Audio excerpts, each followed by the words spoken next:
నమస్తే welcome to Shri private news ముందుగా headlines TDP అధినేత చంద్రబాబు నాయుడుపై ముఖ్యమంత్రి వైఎస్ జగన్మోహన్ రెడ్డి ఫైర్ రాబోయే 5 ఏళ్ల భవిష్యత్తును నిర్ణయించేవి ఈ ఎన్నికలు అని వ్యాఖ్య మండపేట వారాహి విజయవేరి యాత్రలో పాల్గొన్న జనసేన అధినేత పవన్ కళ్యాణ్ వైసీపీకి ఓటు వేస్తే ప్రజల ఆస్తులు గాల్లో దీపాలవుతాయని వెల్లడి యువగళం సభలో పాల్గొన్న టీడీపీ జాతీయ ప్రధాన కార్యదర్శి నారా లోకేష్ కూటమి అధికారంలోకి వచ్చిన 100 రోజుల్లో పరిశ్రమలు తీసుకొచ్చే బాధ్యత తమదని భరోసా కుర్చీలు లాక్కోవటం వెన్నుపోటు పడవటం మోసం చేయటం మనుషులను చంపేయటం ఇదే చంద్రబాబు నాయుడు రాజకీయమని అలాంటి చంద్రబాబు నాయుడుకి ఓటేయమని అడిగే అర్హత ఎక్కడ ఉందని ముఖ్యమంత్రి వైఎస్ జగన్మోహన్ రెడ్డి నిలదీశారు.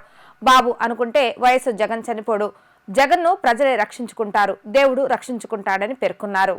బొబ్బిలి మెయిన్ రోడ్ సెంటర్లో నిర్వహించిన రోడ్ షోలో పాల్గొని సీఎం వైఎస్ జగన్ ప్రసంగించారు. ఈ సందర్భంగా ఆయన మాట్లాడుతూ ఈ ఎన్నికల్లో వైఎస్ జగన్ కు ఓటేస్తే పథకాల కొనసాగింపు ఉంటుంది అన్నారు.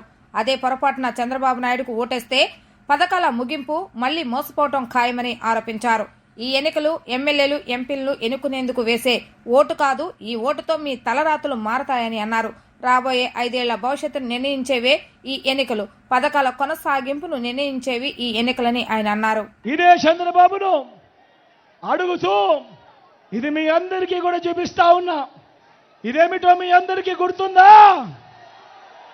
ఇది మీ అందరికీ గుర్తుందా? ఇది 2014లో ఇదే ముగ్గురి ఫోటోలతో ఇదే చంద్రబాబు సంతకంతో ముఖ్యమైన హామీలు అని అంటూ చంద్రబాబు ఈ పాంప్లెట్ మీ ప్రతి ఇంటికి కూడా పంపించాడు. ఇందులో చెప్పినవి నేను ఒక్కసారి చదువుతాను. ఇందులో చెప్పినటివి ఒక్కటైనా జరిగిందా లేదా అన్నది నేను మిమ్మల్ని అడుగుతాను, మీరే సమాధానం చెప్పండి నేను అడుగుతా ఉన్నా. 2014లో ఇదే పెద్ద మనిషి చంద్రబాబు నాయుడు గారు అప్పట్లో ప్రతి ఇంటికి ఈ పాంప్లెట్ పంపించాడు. ఆయన సంతకం పెట్టి మరీ పంపించాడు, ముగ్గురి ఫోటోలతో పంపించాడు. ఇందులో ఈయన చెప్పిన ముఖ్యమైన అంశాలు, ముఖ్యమైన హామీలు అని అంటూ ఈయన చెప్పిన హామీలు ఏమిటి అంటే రైతు రుణమాఫీపై మొదటి సంతకం చేస్తానంటున్నాడు. 87,612 కోట్ల రూపాయలు రైతుల రుణమాఫీ జరిగిందా అని అడుగుతా ఉన్నాను మీ అందరితో కూడా. 2 చేతుల పైకి ముఖ్యమైన హామీలలో ఈ పెద్ద మనిషి చెబుతూ పొదుపు సంఘాల రుణాలన్నీ రద్దు చేస్తాను అని అన్నాడు ఈ పెద్ద మనిషి చంద్రబాబు. మరి నేను అడుగుతా ఉన్నా, ఇక్కడ ఉన్న వాళ్ళందరినీ కూడా 1000 మంది ఇక్కడ ఉన్నారు, మిమ్మల్ని అందరినీ అడుగుతా ఉన్నా, ₹1 అయినా పొదుపు సంఘాలకు సంబంధించిన అక్క చెల్లెమ్మలకు రూపాయి అయినా మాఫీ అయిందా అని అడుగుతా ఉన్నాను. వైసీపీకి ఓటేస్తే ప్రజల ఆస్తులు గాల్లో దీపాలవుతాయని జనసేన అధినేత పవన్ కళ్యాణ్ వ్యాఖ్యానించారు. మన ఆస్తి పత్రాలపై జగన్ హక్కేంటి, ఈ విషయాన్ని ప్రజలు నిలదీయాలని పిలుపునిచ్చారు. భారత్ పాస్పోర్టుపై ప్రధాని మోడీ ఫోటో ఉండదని, ఏపీలో పట్టాదారు పాస్ పుస్తకాలపై జగన్ బొమ్మ ఎందుకని ప్రశ్నించారు. పట్టాదారు పాస్ పుస్తకాలపై ఏపీ ప్రభుత్వ రాజముద్ర ఉండాలని ఆయన స్పష్టం చేశారు. కోనసీమ జిల్లా మండపేటలో నిర్వహించిన వారాహి విజయవేరి సభకు జనసేనాని పవన్ కళ్యాణ్ హాజరయ్యారు. ఈ సందర్భంగా ఆయన ప్రసంగిస్తూ రాష్ట్ర ప్రజలకు జగన్ పాలన నుంచి విముక్తి కల్పించాలన్నదే తన బలమైన ఆకాంక్ష అని అన్నారు. గత 10 ఏళ్లుగా తనను అనేక ఇబ్బందులకు గురి చేశారని, ఎన్నో మాటలు అన్నారని తెలిపారు. ప్రజల కోసం ఎన్ని మాటలైనా భరిస్తానని, ప్రజా సంక్షేమం కోసం ఎన్ని ఇబ్బందులైనా ఎదుర్కొంటానని స్పష్టం చేశారు. ఓటు చెల్లకూడదు, ప్రజలే గెలవాలి, వైసీపీ అవినీతి కోటను బద్దలు కొట్టాలి అన్నదే తన లక్ష్యమని వివరించారు. ఈ ఎన్నికల ద్వారా జగన్ వైసీపీకి పొలిటికల్ హాలిడే ప్రకటించాలని పిలుపునిచ్చారు. నా ఆస్తి పత్రం మీద జగన్ ఫోటో ఎందుకు? నా పొలం దగ్గర నాకు రాళ్లు నీ ముఖంతో ఉన్న రాళ్లు ఎందుకు పాతాలి? భవిష్యత్తులో కనుక రేపు పొద్దున మీకు ఈ ల్యాండ్ గ్రాబింగ్ యాక్ట్ మీరు ఇంకొకసారి వైసీపీకి ఓటేస్తే మీ ఆస్తులు గాల్లో దీపం పెట్టినట్టే గుర్తుపెట్టుకోండి. నిజంగా చెప్తాను, సరదాగా చెప్పట్లా. ఇసుక రీచ్లనే దోచేసిన వాళ్ళు ఈ ల్యాండ్ యాక్టింగ్ ఎలా ఉంటుందంటే, ల్యాండ్ గ్రాబింగ్ యాక్ట్ అంటే మనం అంటే వెళ్ళి ఇక్కడ స్థానికంగా ఉండే మనకి ఆర్ఓ దగ్గర, మనకి రెవెన్యూ వాళ్ళ దగ్గర చేయించుకోవాలి రిజిస్ట్రేషన్. వాళ్ళకు గుర్తింపు ఇస్తారంట, అంతే. ఒక జెరాక్స్ కాపీ మనం ఒకరిని పడేస్తారు. రేపొద్దున మీ ఆడబిడ్డలకో, మీ చెల్లెళ్ళకో, మీ అక్కలకో పెళ్లిళ్ళు చేయాలి. వచ్చే బావగారి కోసం మనం ఏం చేస్తాం, ఇదిగోండి మా ఆస్తి పత్రం మా ఆడపడుచు లాంఛనాల కింద ఇవి ఇస్తున్నాం అని చెప్పి ఒక మనకి ఒరిజినల్స్ ఇస్తాం మనం. స్టాంప్ డ్యూటీ పేపర్లు ఇస్తాం, అవి ఉండవంట. జిరాక్స్ పేపర్ ఇస్తారంట. సార్ ఒక దానికి కుదరదు అనుకుందాం. రేపు పొద్దున మీకు కష్టం వచ్చింది, మీ నాన్నగారు మిమ్మల్ని ఎవరో కూర్చోబెట్టి పక్క ఊరికి పంపించాలి, చదువుల కోసం ఇంజనీరింగ్ పంపించాలి, లేదంటే డాక్టర్ చదివించాలి, లేదంటే కష్టాల కోసం ఒక ఫైనాన్షియల్ దగ్గర తాకట్టు పెట్టాలి. నేనే ఇన్ని సంవత్సరాలు ఎన్నిసార్లు నా ఇల్లు తాకట్టు పెట్టానో నాకు తెలుసు. మొన్న నా భార్యకి నా బిడ్డలకి ఇచ్చేసే వరకు నేను నా ఇంటి పత్రాలు తాకట్టు పెడతానే ఉన్నాను బ్యాంకుల దగ్గర. మరి రేపు పొద్దున్న నేను తాకట్టు పెట్టాలంటే ఈ లెక్క ప్రకారం అయితే వాళ్ళు బ్యాంక్ వాళ్ళు ఎందుకు ఇస్తారు? అసలు డాక్యుమెంట్స్ పట్టరు అంటారు. అసలు డాక్యుమెంట్స్ జగన్ దగ్గర ఉన్నాయండి, మా దగ్గర లేవంటే పోరా పోబో అంటారు. మనల్ని కూడా తిడతారు. మన ఆస్తి పత్రాల మీద నెమ్మదిగా సైకప్ చేస్తున్నాడు జగన్ మనల్ని. నేను మీకు ఇచ్చేవాడిని, నేను రాజరికం, నేను మీకు ఇస్తున్నా, మీరు దేహి అనండి. మనం ఒకటి మోచేతి అంబలి తాగే బతుకులు కావు మనవి. మేడే రోజులు చెప్తున్నా, ఒకడి మోచేతి కింద అంబలి తాగే బతుకులు కావు. కష్టమైన నష్టమైన నా కండను కరిగించైనా సరే కష్టపడి తింటాను తప్ప ఎవడో పడేసే మోచేతి అంబలి, జగన్ పడేసే మోచేతి అంబలి. కూటమి అధికారంలోకి వచ్చిన 100 రోజుల్లో పరిశ్రమలు తీసుకొచ్చే బాధ్యత తమదేనని టీడీపీ జాతీయ ప్రధాన కార్యదర్శి నారా లోకేష్ అన్నారు. ప్రకాశం జిల్లాను ఫార్మా హబ్ గా చేస్తామని లోకేష్ హామీ ఇచ్చారు. నాడు ఒక్క అవకాశమని జగన్ మాయలో పడటంతో నేడు ఇబ్బందులు పడే పరిస్థితి వచ్చిందని పేర్కొన్నారు. బ్యాండేజ్ బాబు అధికారంలోకి వచ్చాక రాష్ట్రాన్ని సర్వనాశనం చేస్తారని ఆయన మండిపడ్డారు. ప్రకాశం జిల్లా ఒంగోలులో నిర్వహించిన యువగళం సభలో టీడీపీ జాతీయ ప్రధాన కార్యదర్శి నారా లోకేష్ ప్రసంగించారు. వెలుగండు ప్రాజెక్టు ద్వారా త్రాగు, సాగునీరు అందించే బాధ్యత తనదేనని స్పష్టం చేశారు. కూటమి అధికారంలోకి వచ్చిన 100 రోజుల్లో పరిశ్రమలు తీసుకొచ్చే బాధ్యత తీసుకుంటామని అన్నారు. పక్క రాష్ట్ర ప్రజలు రాష్ట్రానికి వచ్చేలా చర్యలు చేపడతామని అన్నారు. ప్రకాశం జిల్లాను ఫార్మా హబ్ గా చేసే బాధ్యత తీసుకుంటానని అన్నారు. నాడు ఒక్క అవకాశమని జగన్ మాయలో పడటంతో నేడు ఇబ్బందులు పడే పరిస్థితి వచ్చిందని అన్నారు. టీడీపీ తెచ్చిన కంపెనీలు ఇప్పుడు పక్క రాష్ట్రానికి తరలిపోయాయని మండిపడ్డారు. పాదయాత్రలో ప్రజలు సమస్యలను నేరుగా తెలుసుకున్నానని తెలిపారు. ప్రజల సమస్యల పరిష్కారాలను మేనిఫెస్టోలో పొందుపరిచామన్నారు. టీడీపీ హయాంలో జిల్లాల వారీగా ప్రాధాన్యత కల్పించి నిలిచిపోయిన అమరావతి పనులు తిరిగి ప్రారంభిస్తామని హామీ ఇచ్చారు. కూటమి వచ్చిన 100 రోజుల్లో పెట్టుబడులకు పరిశ్రమలు సిద్ధంగా ఉన్నాయని తెలిపారు. బ్యాండేజ్ బాబు అధికారంలోకి వచ్చాక రాష్ట్రాన్ని సర్వనాశనం చేశారని జగన్పై మండిపడ్డారు. పక్కనున్న తెలంగాణ, కర్ణాటక, తమిళనాడుతో యుద్ధం చేసి మరి మనం పరిశ్రమలు తీసుకొచ్చాం. మనందరం చూసాం. ఆనాడు తమిళనాడుతో పోరాడి కియా పరిశ్రమకి ఆంధ్ర రాష్ట్రానికి తీసుకొచ్చిన ఘనత చంద్రబాబు నాయుడు గారిది. ఆ కియా పరిశ్రమ తమిళనాడుకి వెళ్లాల్సి ఉంది, కానీ వాళ్ళతో పోరాడి ఇన్సెంటివ్స్ ఇచ్చి మరి తీసుకొచ్చాం. ఇలా దాదాపు 16 లక్షల కోట్ల రూపాయలు పెట్టుబడి 35 లక్షల మంది యువకులకి ఉద్యోగాలు కల్పించే లక్ష్యంతో ఆనాడు మేమందరం పనిచేశాం. 6 నెలలు మీకోసం కష్టపడ్డారు చంద్రబాబు నాయుడు గారు. యువకులందరూ ఆలోచించాలి. ఆనాడు టైంకి స్కూల్ ఫీ రీయింబర్స్మెంట్ వచ్చేది. పై చదువులు చదవాలంటే పీజీ ఫీ రీయింబర్స్మెంట్ ఉండేది. విదేశాలకు వెళ్లి చదవాలన్నా కూడా విదేశీ విద్య అందించింది తెలుగుదేశం పార్టీ. ఇంతేకాదు, పిల్లలకి నైపుణ్యం పెంచడానికి స్కిల్ డెవలప్మెంట్ సెంటర్ ఏర్పాటు చేశాం. లక్షలాది మందికి స్కిల్ అప్గ్రేడేషన్ చేశాం. దాదాపు 1,20,000 మంది ఈ రోజు ఆ స్కిల్ అప్గ్రేడేషన్ వల్ల ఆంధ్ర రాష్ట్రంలో పనిచేసే పరిస్థితి మనం చూసాం. 2019లో కూడా వచ్చాడు. ఒక్క అవకాశం అని అడిగారు. ఆ మాయ మాటకి అందరూ పడిపోయారు. ఈ రోజు ఏకంగా రాష్ట్రాన్ని సర్వనాశనం చేసింది ఆ ఒక్క అవకాశం. యువకులందరూ ఈ రోజు ఆలోచించాలి. ఆనాడు ఆంధ్రప్రదేశ్ జాబ్ క్యాపిటల్ ఆఫ్ ఇండియాగా ఉంటే ఈ రోజు ఆంధ్రప్రదేశ్ గంజాయి క్యాపిటల్ ఆఫ్ ఇండియాగా మారిపోయింది. ఒక్క పరిశ్రమ రాలా, ఒక్క పెట్టుబడి రాలేదు. ఆనాడు ఎన్నికల ముందర ఏం చెప్పాడు ఈ బ్యాండేజ్ బబ్బులు? ఏం చెప్పాడు? మెగా డిఎస్సి ఏర్పాటు చేస్తా, 2,30,000 పెండింగ్ పోస్టులు భర్తీ చేస్తాను హామీ ఇచ్చాడు. ఏమైంది ఆ హామీ? గోవిందా గోవిందా. హిరణ్యకశిపుడులా ఈ యుగానికి టీడీపీ అధినేత చంద్రబాబు నాయుడు రాక్షసుడని AP film development corporation chairman Posani Krishnamurali అన్నారు. భారతదేశంలో నెంబర్ 1 డాన్ చంద్రబాబు నాయుడు అని చెప్పారు. సీఎం జగన్మోహన్ రెడ్డికి ప్రాణం అంటే లెక్కలేదని, ప్రజా సంక్షేమమే ముఖ్యమని ఆయన తెలిపారు. జగన్ను చంపడానికి టీడీపీ అధినేత చంద్రబాబు నాయుడు కుట్ర చేస్తున్నారని AP film development corporation chairman Posani Krishnamurali ఆరోపించారు. ఏపీ సీఎం జగన్ చంపుతానని చంద్రబాబు నాయుడు బహిరంగంగా అంటున్నారని పోసాని అన్నారు. ఎన్నికల సమయంలో ఫేక్ వీడియోల గురించి చాలా మంది తీవ్రంగా స్పందిస్తున్నారని, మరి జగన్పై దాడి వంటి సీరియస్ ఇష్యూపై ఎందుకు స్పందించడం లేదని నిలదీశారు. గతంలో విశాఖ విమానాశ్రయంలో జగన్పై దాడి జరిగితే ఉద్దేశపూర్వకంగానే చేయించుకున్నారని చంద్రబాబు నాయుడు అన్నారని చెప్పారు. ఇది చాలా దుర్మార్గమని పోసాని కృష్ణమురళి అన్నారు. దీని గురించి ఎవరు స్పందించారా అని ప్రశ్నించారు. ఫేక్ వీడియోకి ఉన్న విలువ కూడా సీఎం జగన్ ప్రాణానికి లేదా అని ఆవేదన వ్యక్తం చేశారు. మళ్లీ జగనే సీఎం అవుతారని ధీమా వ్యక్తం చేశారు.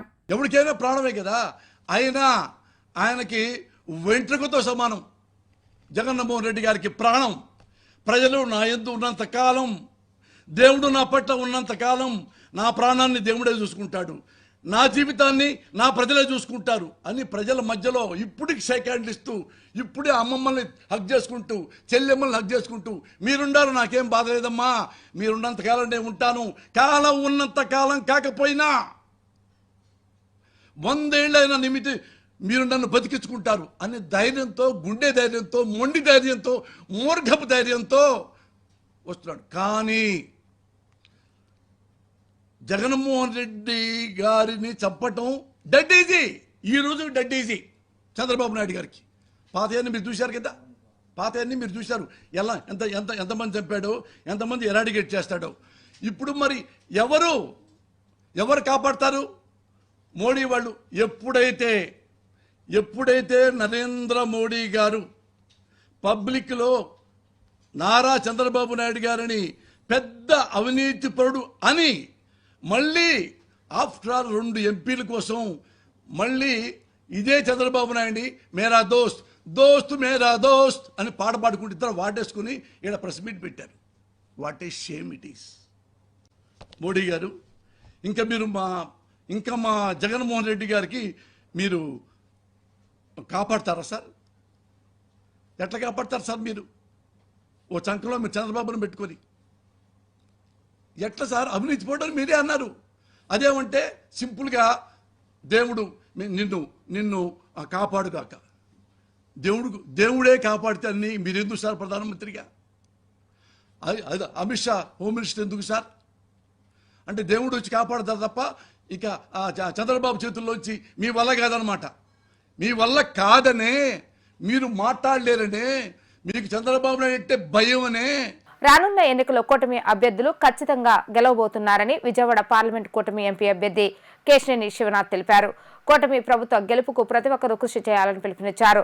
10 రోజులు కష్టపడి భారీ మెజారిటీతో 7 నియోజకవర్గాల కూటమి అభ్యర్థులను గెలిపించాలని అన్నారు.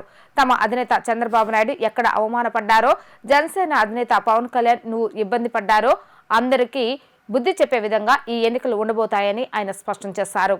16వ డివిజన్లోని బాలాజీ నగర్ లో ఎన్డీఏ నేతలు ప్రచారాన్ని నిర్వహించారు. 16వ డివిజన్లో పార్లమెంట్ కార్యాలయాన్ని కూటమి ఎంపీ, పార్లమెంట్ అభ్యర్థి కేశినేని శివనాథ్, కూటమి ఎమ్మెల్యే అభ్యర్థి గద్దె రామ్మోహన్ ప్రారంభించారు. ఈ సందర్భంగా ఎమ్మెల్యే గద్దె రామ్మోహన్ మాట్లాడుతూ తమ ప్రజా మేనిఫెస్టోలో ఎస్సీ, ఎస్టీ, బీసీ మైనార్టీలకు పెద్దపీట వేస్తామని తెలిపారు.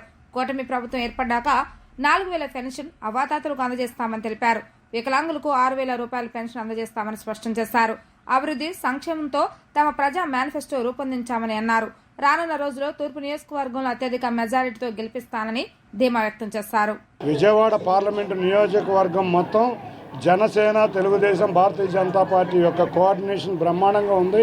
ఈ విధంగా అన్ని నియోజకవర్గాల్లో కనుక మనం వెళితే మన నాయకులు పవన్ కళ్యాణ్ గారు, చంద్రబాబు నాయుడు గారు ఆశించినట్టు 170 నియోజకవర్గాల్లో 23 పార్లమెంట్ నియోజకవర్గాల్లో మనం బ్రహ్మాండంగా గెలవబోతున్నాం. తప్పకుండా 23 పార్లమెంట్లో గెలవబోతున్నాం. 23 పైగా పార్లమెంట్లో గెలవబోతున్నాం. తప్పకుండా మనం అందరం కూడా ఇదే విధంగా కలిసి కొనసాగి రాబోయేది తెలుగుదేశం ప్రభుత్వం ఒకటే కాదు, తెలుగుదేశం, జనసేన, భారతీయ జనతా పార్టీ ఉమ్మడి ప్రభుత్వం.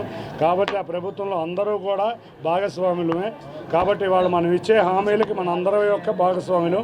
తప్పకుండా అందరం డివిజన్లో ఈ 10 రోజులు కష్టపడి భారీ మెజారిటీతో మొత్తం 7 నియోజకవర్గాల్లో తెలుగుదేశం, జనసేన, భారతీయ జనతా పార్టీ అభ్యర్థులను గెలిపించుకుని ఘనంగా ఎక్కడైతే అవమానపడ్డారో చంద్రబాబు నాయుడు గారు, ఎక్కడైతే పవన్ కళ్యాణ్ గారిని ఇబ్బంది పెట్టారో వాళ్ళందరికీ బుద్ధి చెప్పే విధంగా ఘనంగా వారిని అసెంబ్లీకి తోడుకుని వెళ్దామని అందరికీ తెలియజేసుకుంటా. ఈ అవకాశం ఇచ్చిన అందరికీ ధన్యవాదాలు. 4000 రూపాయలు పెన్షన్ పెంచడమే కాకుండా వికలాంగులకి 6,000 చేయటం అనేది అది చిత్తశుద్ధితో కూడుకున్న విషయం. జగన్మోహన్ రెడ్డి గారు వికలాంగులకి దివ్యాంగులకి ఎంతో ద్రోహం చేశారు. గతంలో అందరు ముఖ్యమంత్రులు కూడా మిగతా పెన్షన్లకి ఆ యొక్క దివ్యాంగుల సోదరులు సోదరిమణులకు ఇచ్చే పెన్షన్కి డిఫరెన్స్ ఉండేది.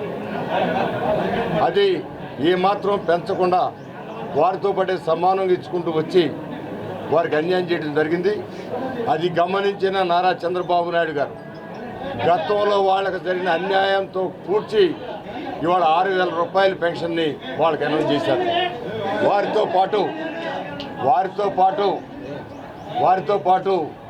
10,000 రూపాయలు 100% పెరాలసిస్ అయిన పేషెంట్లు కానీ డయాలసిస్తో ఇబ్బంది పడుతున్న వాళ్ళు కానీ వాళ్ళందరూ కూడా 10,000 రూపాయలు. ఇలాంటి కార్యక్రమాలు అనేకం అనౌన్స్ చేయటమే కాకుండా ఏ విధంగా వాటిని అమలు పరుస్తారో కూడా క్లియర్గా చెప్పడం జరిగింది. ఏ విధంగా సంపద సృష్టించబోతా ఉన్నారో కూడా. టీడీపీ మేనిఫెస్టో చూసి జనం నవ్వుకుంటున్నారని వైసీపీ ఎమ్మెల్సీ వరదు కళ్యాణి అన్నారు. మైసూర్ బజ్జీలో మైసూరు ఉండదు, చంద్రబాబు మాటలో నిజం ఉండదంటూ ఎద్దేవా చేశారు. అబద్ధానికి పసుపు రాసినట్టు టీడీపీ మాయ మేనిఫెస్టో ఉందని ఆరోపించారు. 2019లో మేనిఫెస్టోలో ఇచ్చిన అంశాలు ఇవి అని చెప్పే దమ్ము టీడీపీకి లేదని ఆమె స్పష్టం చేశారు. వైసీపీ కేంద్ర కార్యాలయంలో ఏర్పాటు చేస్తున్న విలేకరుల సమావేశంలో ఎమ్మెల్సీ వరదు కళ్యాణి మాట్లాడుతూ ముఖ్యమంత్రి వైఎస్ జగన్మోహన్ రెడ్డి ఆలోచనలు నోబెల్స్ అయితే చంద్రబాబు నాయుడు ఆలోచనలు గోబెల్స్ అని ఎద్దేవా చేశారు. గత టీడీపీ మేనిఫెస్టోలో కనీసం 5 హామీలను కూడా చంద్రబాబు నాయుడు అమలు చేయలేదని ఆరోపించారు. పేద మధ్యతరగతి ప్రజల జీవన ప్రమాణాలు మెరుగుపరిచేందుకు గతంలో నవరత్నాల సంక్షేమ పథకాలు జగనన్న అమలు చేస్తున్నప్పుడు రాష్ట్రం మరొక శ్రీలంక అవుతుందని అన్నాడని గుర్తు చేశారు. మరి ఇప్పుడు మీరు అమలు కాని హామీలిచ్చి నిజంగా వాటిని అమలు చేస్తే రాష్ట్రం శ్రీలంక అవుతుందా, మరో దేశం అవుతుందా అని ప్రశ్నించారు. చూసి గనుక మీరు తెలుగుదేశం పార్టీకి ఓటేస్తే రాష్ట్ర ప్రజలందరూ నెట్ట నిలువుగా మునిగిపోవడం ఖాయం. ఎందుకంటే మీరు తెలుగుదేశం పార్టీకి గనుక ఓటేస్తే ఈ మేనిఫెస్టోలో మనకు చాలా విషయాలు అర్థమవుతాయి.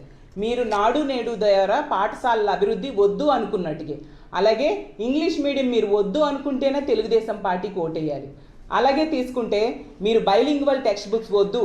అలాగే తీసుకుంటే మధ్యాహ్న భోజనం కోసం గోరుముద్ద అనే పౌష్టికాహారాన్ని జగనన్న ఇస్తూ ఉన్నాడు, అది వద్దు అని మీరు చెప్తున్నట్టుగా అని భావించాలి. అలాగే తీసుకుంటే తెలుగుదేశం పార్టీకి గనుక ఓటేస్తే ఈ రాష్ట్రంలో ఉన్న 8వ తరగతి పిల్లలకి జగనన్న ట్యాబ్లు ఇస్తూ ఉన్నాడు, అది కూడా వద్దు అని మీరు అంగీకరించినట్టుగా అవుతుంది. ఎందుకంటే ఇవేవి కూడా మేనిఫెస్టోలో ఈ కూటమి వాళ్ళు పెట్టని పరిస్థితి. అంటే ఇవన్నీ మేము కొనసాగించము, కనీసం నిజంగా కొనసాగించడానికి ట్రై చేసే వాళ్ళైతే పేర్లు మార్చైనా పెడతారు కదా, అది కూడా వీళ్ళు పెట్టలేదు. అంటే ఇవేవి రానున్న రోజుల్లో కొనసాగవు.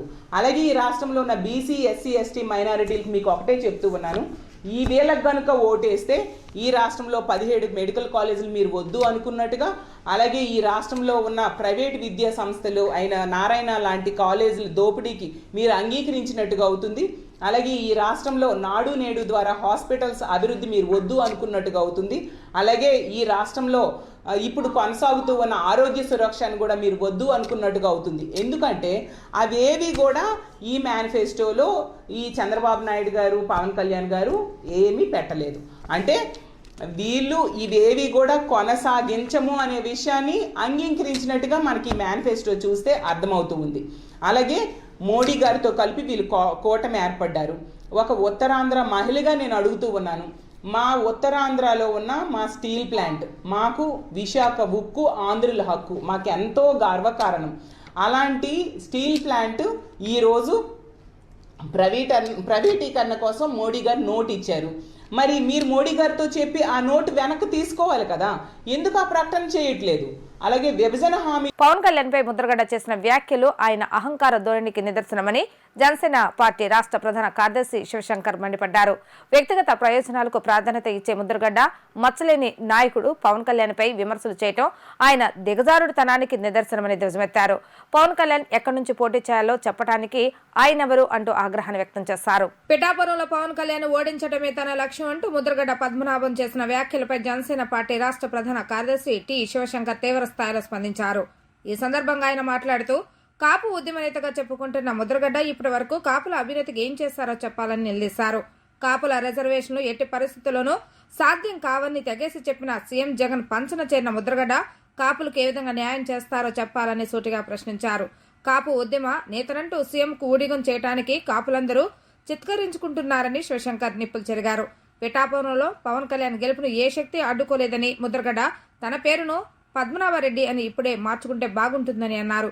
పవన్ కళ్యాణ్ తన ఇంటికి వచ్చి పిలిస్తే జనసేన పార్టీలో చేరుతానని చెప్పిన ముద్రగడ జగన్ ఇంటికి వచ్చి ఆహ్వానించకపోయినా వెళ్లి వైసీపీలో చేరారని గుర్తు చేశారు. మీరు ఎంత నీచ భాష వాడారో మీకు అర్థమవుతుందా? గంజాయి ఈ రాష్ట్రంలో ఎలాగ విలయతాండం చేస్తుంది, ఆంధ్రప్రదేశ్ గంజాయిలో ఏ రకంగా ఉంది అని మాట్లాడితే బ్లేడ్ బ్యాచీలు ఎలా స్వైర విహారం చేస్తున్నాయి ఆంధ్రప్రదేశ్లో అని పవన్ కళ్యాణ్ గారు మాట్లాడితే మీకు నొప్పి ఎందుకు వచ్చింది? గుమ్మడికాయలు దొంగంటే భుజాలు ఎందుకు తడుకుంటున్నావు? ఏమైనా బుద్ధి ఉందా? వాటికి సమాధానం చెప్పాలి. అంతేగాని పవన్ కళ్యాణ్ గారికి నాయకత్వం వహించవా? ఈ పిచ్చి ప్రేలాపన, పనికి మాలిన ప్రేలాపనలను మానుకుంటే మంచిది. అలాగే పవన్ కళ్యాణ్ ఎక్కడ పుట్టావు? ఏంటిది?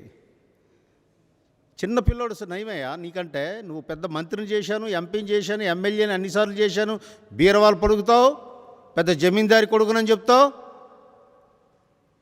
సింగిల్ సిటిజన్షిప్ యాక్ట్ ఉంది ఇక్కడ భారతదేశంలో. నీ కనీసం పరిజ్ఞానం లేదు నీకు. ఎక్కడ పుట్టావు, ఎక్కడ పెరిగావు, ఎక్కడ పోటీ చేస్తున్నావు? చిల్లర చిల్లర చిల్లర వాగుడు. చట్టము రాజ్యాంగం చదువుకోవయ్యా, లేదంటే పంపిస్తాం మీకు రాజ్యాంగం, చదువుకో. అంతేగాని తెల్ల చొక్కా వేసుకొని వైసీపీలో చేరి ఆ బానిస కుక్కలాగా మాట్లాడుతానంటే మాత్రం సహించేది లేదు. జాగ్రత్త. ఇంతవరకు చాలా మర్యాద ఇచ్చాం మీకు. పిఠాపురంలో ఓడించకపోతే నా పేరు పద్మనాభ ముద్రగడ రెడ్డిగా మార్చుకుంటావా?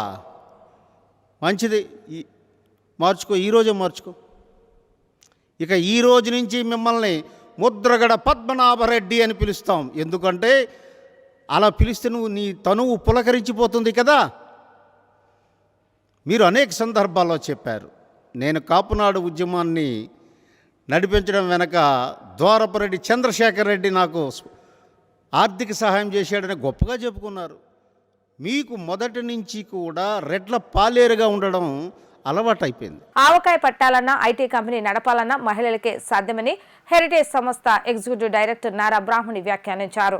2017లో ఐటీ మంత్రిగా నారా లోకేష్ ఆహ్వానం మేరకు ఫైకేర్ కంపెనీ మంగళగిరికి వచ్చిందని చెప్పారు. ఫైకేర్ డేటా సెంటర్ ఐటీ ఉద్యోగస్తులతో మాట్లాడుతూ భవిష్యత్తులో మంగళగిరిని ఐటీ హబ్గా మారుస్తామని హామీ ఇచ్చారు. మంగళగిరి ఆటోనగర్లోని ఫైకేర్ డేటా సెంటర్ను నారా బ్రాహ్మణి సందర్శించారు. ఈ సందర్భంగా ఆమె మాట్లాడుతూ ఈ కంపెనీలో ప్రస్తుతం 635 మంది యువతీ యువకులు ఉద్యోగం చేస్తున్నారని తెలియజేశారు.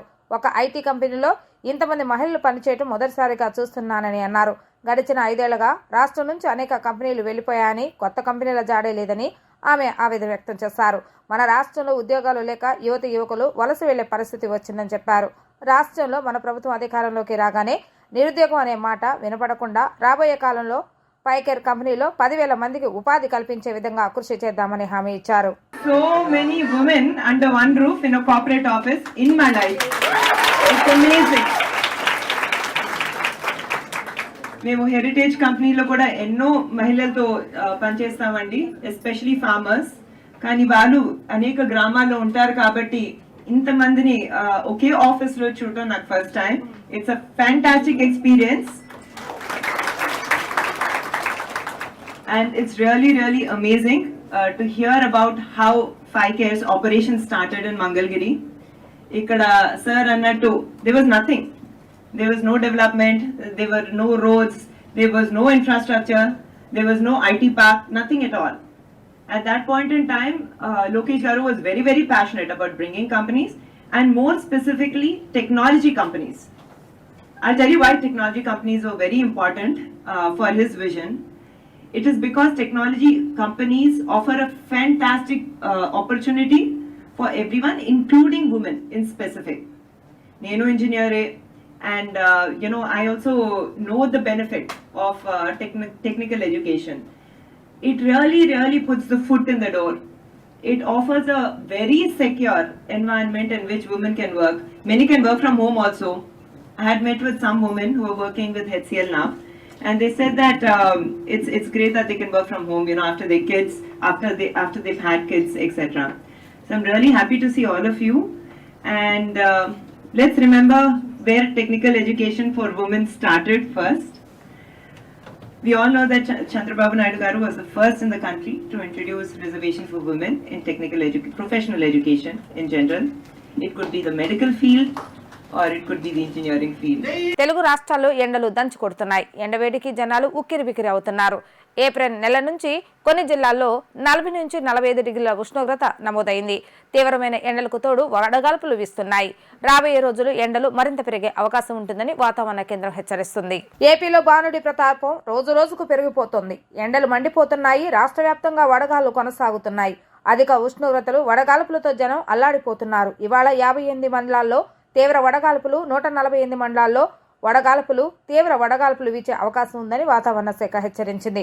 ఇక నిన్న ఏపీలోని నంద్యాల జిల్లా చాగలమరిలో 45.9 డిగ్రీల అత్యధిక ఉష్ణోగ్రత నమోదైంది. తిరుపతి జిల్లా రేణిగుంటలో 45.7, కడప జిల్లా కాజీపేట, పార్వతీపురం, మన్యం జిల్లా సాలూరులో 45.7, విజయనగరం జిల్లా, గజపతి నగరం, కర్నూలు జిల్లా కొడుమూరులో 44.8, అనంతపురం జిల్లా తాడిపత్రిలో 44.4, పల్నాడు జిల్లా మాచర్లలో 44.2 డిగ్రీల అత్యధిక ఉష్ణోగ్రతలు నమోదైనట్లుగా వాతావరణ శాఖ వెల్లడించింది. వార్తలు ముగించే ముందు హెడ్లైన్స్ మరొకసారి. టీడీపీ అధినేత చంద్రబాబు నాయుడుపై ముఖ్యమంత్రి వైఎస్ జగన్మోహన్ రెడ్డి ఫైర్. రాబోయే 5 ఏళ్ల భవిష్యత్తును నిర్ణయించేవి ఈ ఎన్నికలు అని వ్యాఖ్య. మండపేట వారాహి విజయవేరి యాత్రలో పాల్గొన్న జనసేన అధినేత పవన్ కళ్యాణ్. వైసీపీకి ఓటు వేస్తే ప్రజల ఆస్తులు గాల్లో దీపాలవుతాయని వెల్లడి. యువగళం సభలో పాల్గొన్న టీడీపీ జాతీయ ప్రధాన కార్యదర్శి నారా లోకేష్. కూటమి అధికారంలోకి వచ్చిన 100 రోజుల్లో పరిశ్రమలు తీసుకొచ్చే బాధ్యత తమదని భరోసా. ఇవి ఈ రోజు వార్తా విశేషాలు. మరలా 3 ప్రసారమయ్యే వార్తలు మళ్ళీ కలుద్దాం. అంతవరకు సెలవు. నమస్కారం.